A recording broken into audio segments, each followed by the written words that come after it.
Hubungan Gubernur DKI Jakarta Basuki Cahayapurnama alias Ahok dengan DPRD DKI Jakarta kembali memanas. Ahok melaporkan wakil rakyat itu ke KPK atas tuduhan memanipulasi APBD 2015. Ada anggaran siluman mencapai 12,1 triliun rupiah melalui mata anggaran yang sebelumnya tidak ada dalam RAPBD 2015. Beberapa anggaran fiktif yang disoal Ahok antara lain anggaran pengadaan UPS dengan nilai fantastis 300 miliar rupiah. Padahal dinas di jajaran Pemprov DKI tidak pernah mengajukan angka setinggi itu. Dalam APBD 2015 juga ditemukan pengadaan buku trilogi Ahok senilai 30 miliar rupiah. Alat peraga robotika untuk siswa SMA dan SMK senilai 10 miliar rupiah dan perpustakaan di luar ruangan 20 miliar rupiah.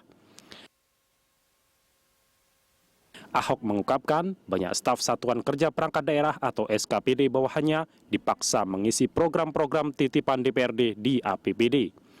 Ahok mensinyalir kasus ini terungkap karena para anggota dewan nekat mengisi sendiri mata anggaran belanja lewat e-budgeting untuk APBD 2015. Langkah Ahok melapor ke KPK sejauh ini berhasil menarik simpati warga. Publik menilai langkah Ahok sangat tepat untuk mencegah pembegalan APBD oleh para wakil rakyat. Sebagai bentuk dukungan, di jejaring sosial muncul tagar Save Ahok sebagai bentuk dukungan untuk membongkar habis korupsi di DPRD DKI Jakarta. Namun sebaliknya, DPRD DKI membantah tudingan dana siluman yang masuk dalam APBD 2015 yang total nilainya mencapai 73,8 triliun rupiah. Menurut mereka, isu dana siluman sengaja dihembuskan karena Ahok panik setelah DPRD DKI menyiapkan hak angket sebagai reaksi atas pengajuan APBD 2015 ke Mendagri tanpa persetujuan mereka.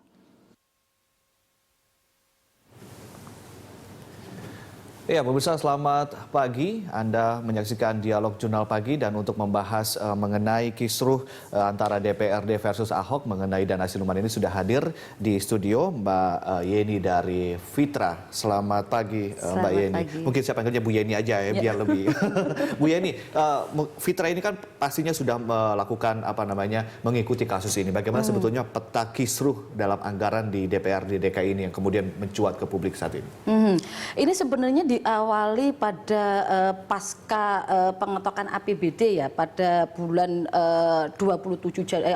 tanggal 27 Januari tahun 2015 di mana RAPBD itu disahkan ya kan oleh DPR dengan alokasi sekitar 73,08 triliun. Kemudian 2 Februari tahun 2015 Pemprov itu mengirimkan dokumen RAPBD 2015 ke Kementerian Keuangan. Kemudian selang 2 hari 7 Februari Kemendagri mengembalikan RAPBD itu dengan alasan rincian yang kurang lengkap begitu. Nah, ini tidak ada dianggap tidak ada tanda tangan Ketua Banggar.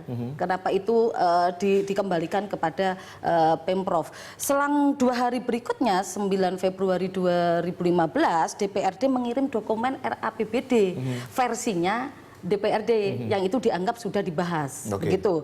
Kemudian Ahok pada tanggal 11 Februari selang 2 hari juga Ahok menduga ada anggaran siluman karena ada versinya Pemprov yang dikirim kemudian dikembalikan kemudian diajukan kembali ke Kementerian Dalam Negeri oleh DPRD. Nah, selang 2 hari lagi, ini kan 2 hari lagi tuduhan Ketua DPRD karena tidak ada penyerahan rancangan APBD yang sudah dibahas seperti itu. Nah, 14 Februari itulah kemudian Ahok itu melaporkan kekisruhan ini kepada Presiden. Awalnya seperti itu. Nah, sebenarnya peta kekisruhan ini kan di tahapan pembahasan umpamanya kita mencoba melihat bahwa DPRD DKI Jakarta menganggap ada 2 versi APBD 2015 yang diberikan kepada Kementerian Dalam Negeri untuk kepentingan review berbeda dengan hasil kesepakatan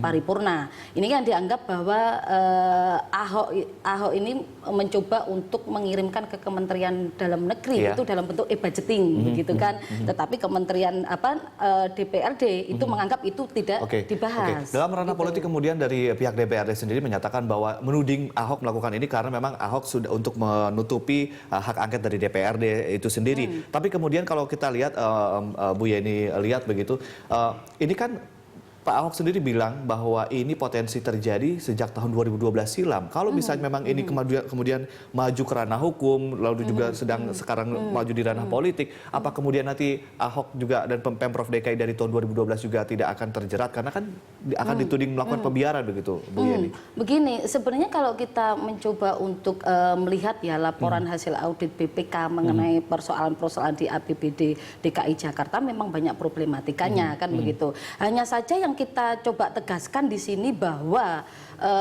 baik sebagai pembahas di DPRD itu tidak pernah memakai sebenarnya laporan hasil BPK di dalam proses pembahasan. Itu kesalahan di DPRD sehingga mencuatlah kemudian kekisruhan ini.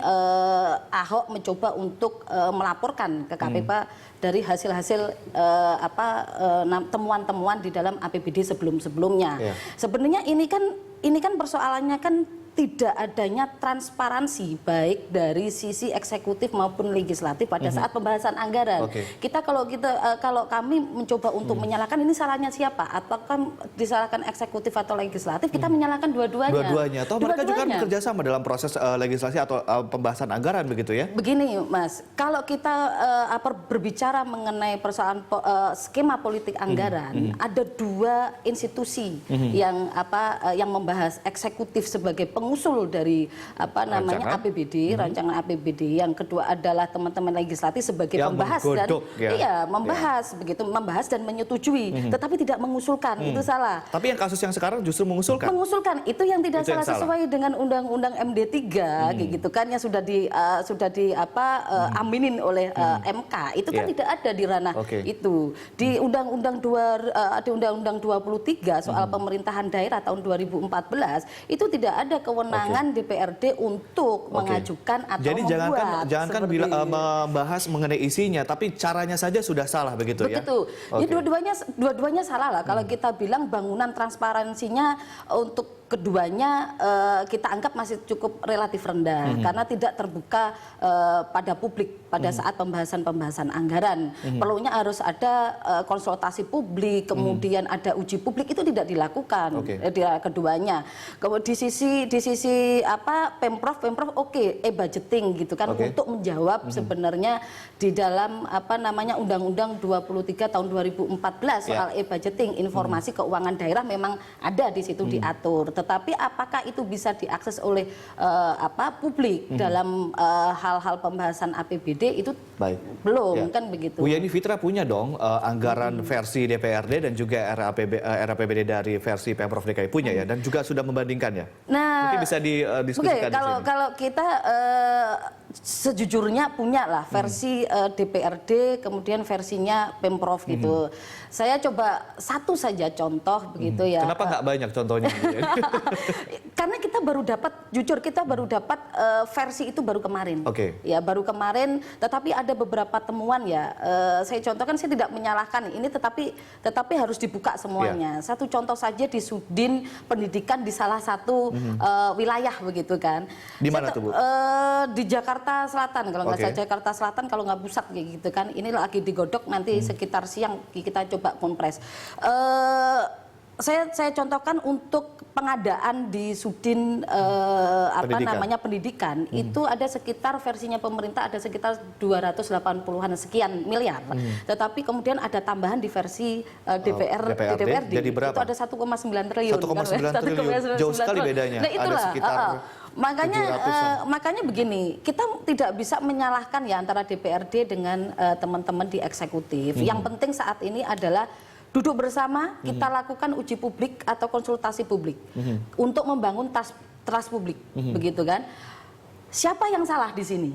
Iya kan? Karena sudah ada dokumennya. Fitra berani kok untuk mencoba untuk melakukan salah satu orang yang melakukan uji publik, begitu kan? Membandingkan, begitu kan? Karena kan selama ini kan teman-teman DPRD bilang bahwa akan melakukan penyidikan kan begitu. Siapa yang salah? Ayo kita bersama-sama.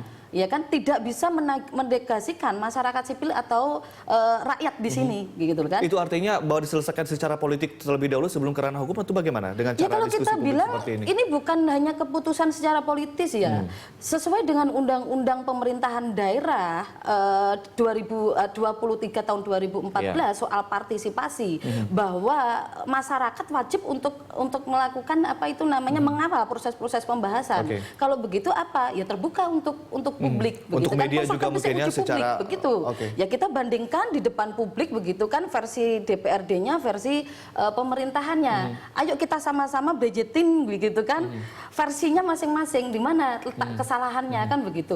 Ini kan yang kita lihat adalah permukaannya, apa yang kemudian mencuat ke permukaan seperti fenomena gunung es. Kita tidak tahu apa yang sebetulnya terjadi di bawah lautnya itu. Mungkin nanti Fitra bisa sharing modus-modusnya seperti apa saja dalam mungkin ketika DPRD ada titipan-titipan anggaran. Mungkin kita akan bahas setelah jeda yang satu ini. Dan pemirsa tetaplah bersama kami di Dialog Jurnal Pagi.